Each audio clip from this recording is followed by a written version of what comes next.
સ્વામિનારાયણ ભગવાનની જય. એક વખત સ્વામિનારાયણ ભગવાન ભુજમાં બિરાજમાન હતા અને પેલા આજુબાજુના ગામના હરિભક્તો દર્શને આવેલા અને દર્શન કરીને પાછા જતા હતા ત્યારે એઓએ મહારાજને પ્રાર્થના કરી કે મહારાજ રાજી રહેજો. તો સ્વામિનારાયણ ભગવાને કહ્યું કે તમે અમારા પર રાજી રહેજો. તો પેલા બધા હાફ કરીને પાછા નીકળ્યા. પછી અમે એક જણને વિચાર આવ્યો કે આપણે તો ભક્ત છીએ એટલે આપણે મહારાજને પ્રાર્થના કરી, પણ મહારાજે આપણને કહ્યું કે અમારા પર રાજી રહેજો, તો આપણે રાજી રહીને શું કરવાનું? અંદર અંદર પૂછવા લાગ્યા. ત્યારે પછી એમને થયું કે કંઈ સમજાયું નહીં. એટલે આવીને મહારાજને પછી વાત કરી કે મહારાજ આપે અમને કહ્યું કે અમારા પર રાજી રહેજો, તો એ શું અમે સમજ્યા નથી. ત્યારે સ્વામિનારાયણ ભગવાને કહ્યું કે તમારે રાજી રહીને બીજું કંઈ કરવાનું નથી, પણ તમારું અંતઃકરણ શુદ્ધ રાખજો. આ બહુ જ અગત્યની વસ્તુ છે. આપણું અંતઃકરણ શુદ્ધ કરવાનું. અહીંયા આગળ એક પથ્થર પડ્યો હોય તો દરેકની નજરમાં આવે અને બધા ખસેડી શકે, પણ એક ચણાની દાળ જેટલી અથવા એથી પણ નાની મગની દાળ કિડનીમાં હોય તો હલાવી નાખે. અને આપણે બધા ભેગા થઈએ પણ એ કાઢી શકીએ ખરા? એના માટે નિષ્ણાત ડૉક્ટર જોઈએ. પણ એના કરતાં પણ નાની એ ગાંઠ મગજમાં હોય તો બેભાન કરી નાખે અને ધામમાં મોકલી દે. એટલે બ્રેઇનમાં હોય તે કેટલું નુકસાન કરે છે. એમાં આપણા હૃદયમાં ઘણી બધી અશુદ્ધિ છે. આજે આખી દુનિયાનો ઇતિહાસ જોઈએ તો એ પ્રશ્ન એના છે. આજે રામાયણની અંદર આખું રામાયણની કથા બધી છે, પણ કૈકેયીના હૃદયમાં મંથરાએ ઈર્ષ્યા નાખી. પહેલાં નહોતી, એણે નાખી. એમાંથી આખું રામાયણ થયું. બાકી કોઈ પ્રશ્ન થવાનો નહોતો. એ જ રીતે મહાભારતમાં જુઓ તો દુર્યોધનના હૃદયમાં પાંડવો પ્રત્યે ઈર્ષ્યા હતી. એમાંથી આ તકલીફ થઈ.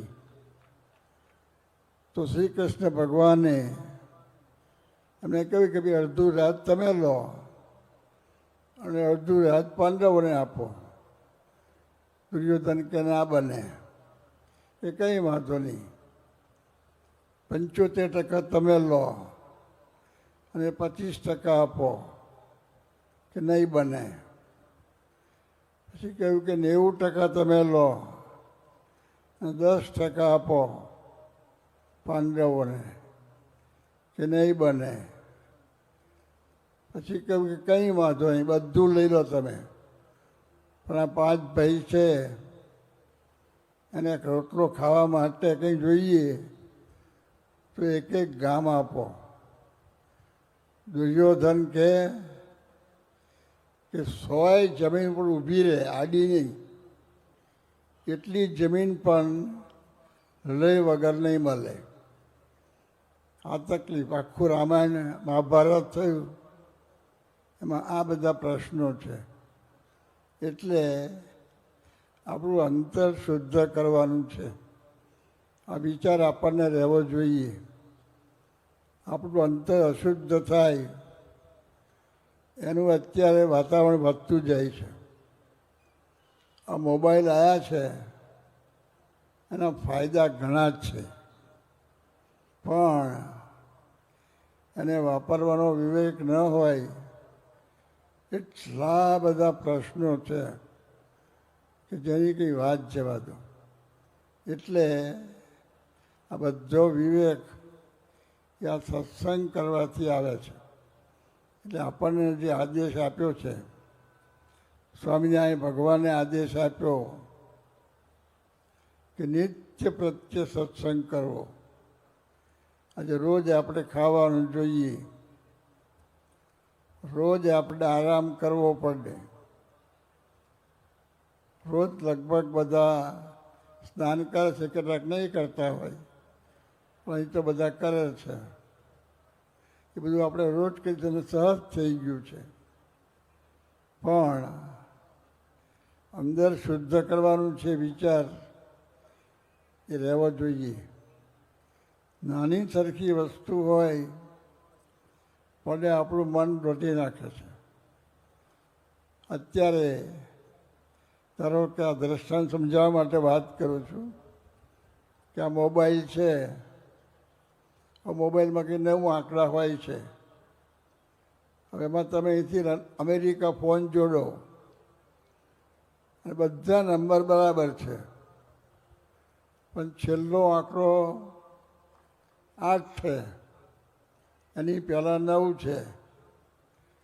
હવે 8 પહેલો મૂકો અને 9 પછી મૂકો, વધારે થયું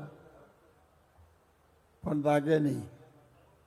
નાની સરખી ભૂલ બીજે કંઈક જોડાઈ જાય. એટલે દરેકે અંતર્દૃષ્ટિ કરવાની છે, પાછી વૃત્તિ વાળીને જોવાનું છે કે આપણે ક્યાં ઊભા જ છીએ. આજે આ બધા અત્યારે વિદ્યાર્થીઓ ભણે છે, એમાં ચોરી કર્યા વગર પાસ થનારા કેટલા? આ કેમેરા મૂકવા પડે છે. પણ એક વાત સમજાય, ગમે તેને સ્વામિનારાયણ ભગવાનને જ માનતા હોય એવું નથી, ગમે તેને માનતા હોય, પણ જેને માને છે એ મને જુએ છે, એ મને જાણે છે અને મારા કર્મનું ફળ આપે છે. આ વિચાર ચોરી બંધ થઈ જાય તો કેમેરા બધા ખર્ચા બંધ થઈ જાય. કોઈ સુપરવાઇઝરની જરૂર ના પડે. કેટલા બધા પ્રશ્નો ઓછા થઈ જાય. એટલે નાની વસ્તુ દેખાય છે.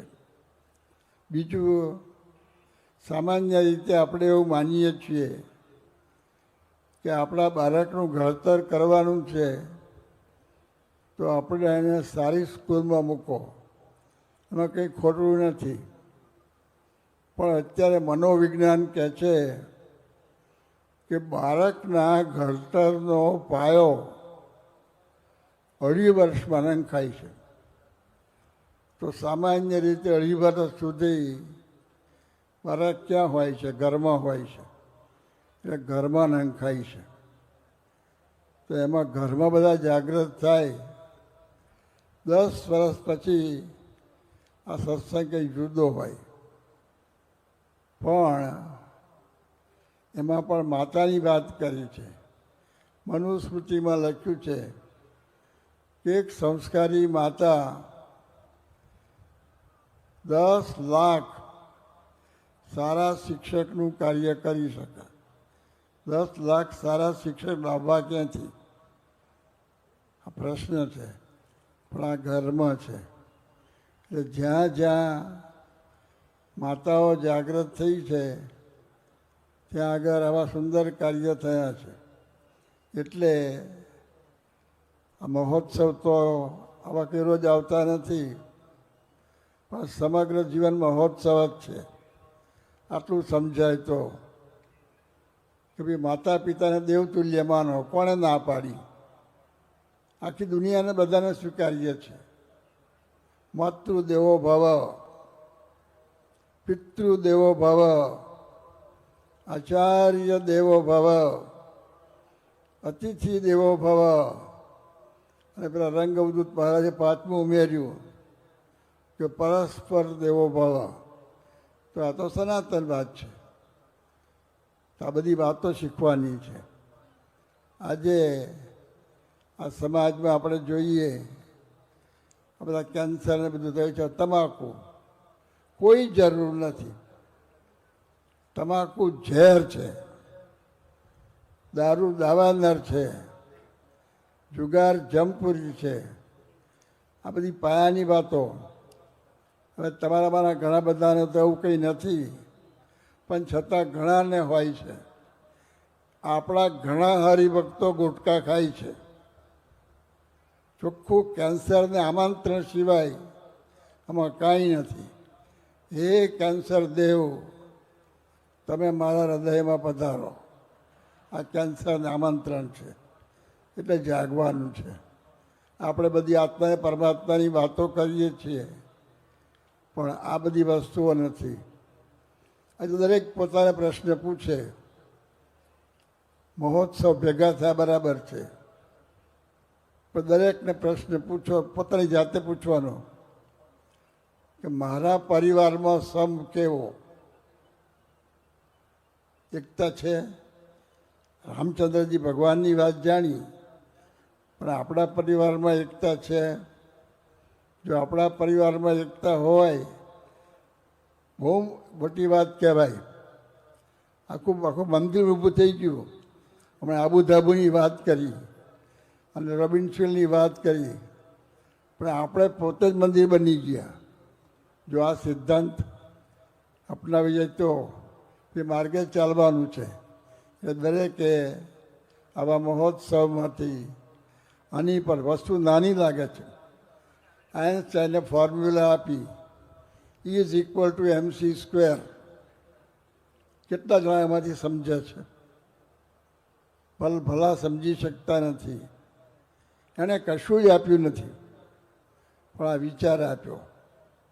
તો આ વિચાર છે કે સ્વામિનારાયણ ભગવાન છે, અને એ મને જુએ છે, એ મને જાણે છે, એ મારા દરેક કર્મનું ફળ આપે છે. મારી સમુદ્ર જેવડી ભૂલ હોય એની ક્ષમા કરી શકે છે, પણ ઇલેક્ટ્રોન, પ્રોટોન કે ન્યુટ્રોન જેટલી ભૂલ ચલાવતા નથી. આ પણ ખ્યાલ રાખવાનો છે. એટલે પોતાનો સુધારો, દરેક આપણે આપણો પોતાનો સુધારો કરવાનો છે. એ સંદેશ લઈએ તો સમગ્ર જીવન મહોત્સવ છે. એકલા હોય તો એ મહોત્સવ. જયંતિ છે, રોજ જયંતિ. જ્યાં જાઓ ત્યાં જયંતિ સિવાય કશું છે જ નહીં. આ બધા શબ્દો વાપર્યા છે, અમે જુદી રીતે બ્રહ્માંડ સ્વામી કહ્યું કે રાજ મારા દિન દિવાળી, દિવાળી કહો કે 82 વર્ષ કહો કે જે કહું હોય કહો, કે મહોત્સવ કહો, એ બધા શબ્દો છે. માણસ ભેગા થાય કે ન થાય, આપણે સુધર્યા એટલે બધો મહોત્સવ થયો. તો આ સંદેશ ઉપર આપણે બધા અંતરદ્રષ્ટિ કરીને પોતાની સુધારણા કરીએ તો આપણું આ મહોત્સવ ઉજવ્યો એનું સાર્થકતા થશે. એ માટે બધાને વિચારની દ્રઢતા થાય, એ માટે બળ મળે, પ્રેરણા મળે, પ્રાર્થના. ભગવાનની જય. એક વખત